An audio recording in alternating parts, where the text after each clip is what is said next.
जैसे कि आपको पता है दांत का दर्द कई बार बहुत ही असहनीय हो जाता है। तो हमारे पास कई बार पेशेंट आते हैं और कई बार हम उनसे जब पूछते हैं कि भाई आप इतना दर्द हो रहा है, कोई दवा ले रहे हो, तो कम से कम भी तो 50-60% जो पेशेंट है वो अपने आप पहले केमिस्ट से जाके दवा ले आते हैं। वो दवा खाते हैं, उनका कुछ समय उनको आराम भी आ जाता है और फिर हमारे पास तब आता है जब वो दवा का असर करना बंद हो जाता है।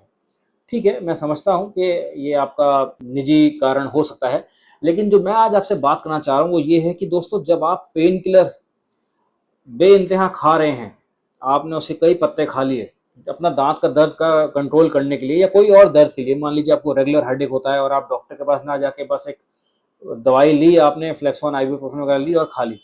तो होता क्या है, ये जो पेन किलर है इसका सबसे ज़्यादा जो डैमेजिंग असर पड़ता है वो आपकी किडनी पे पड़ता है। आप कई साल बाद जब बाय चांस कभी ये रेगुलर हेल्थ टेस्ट कराएँगे और उसमें केएफटी कराएँगे तो आपको पता चलेगा कि आपका जो क्रिएटिनिन लेवल है किडनी में वो बहुत ज़्यादा बढ़ गया है।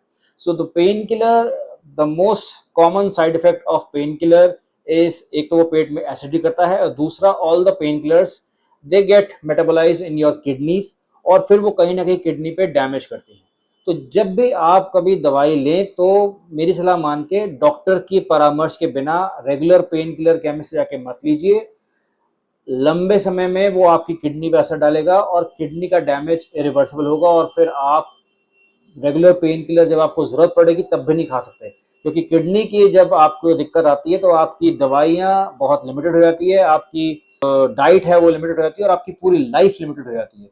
तो my message through this video is do not abuse pain killer medicine because renal failure यानी kidney failure in India the most common cause is abuse of painkiller medications. So always whenever you are taking pain killer अपने doctor के सलाह से लें। अगर 1 या 2 गोली paracetamol खा के आपका पेन नहीं कम हो रहा है तो प्लीज डॉक्टर की सलाह जरूर लीजिए और अपनी किडनी को बचाएं।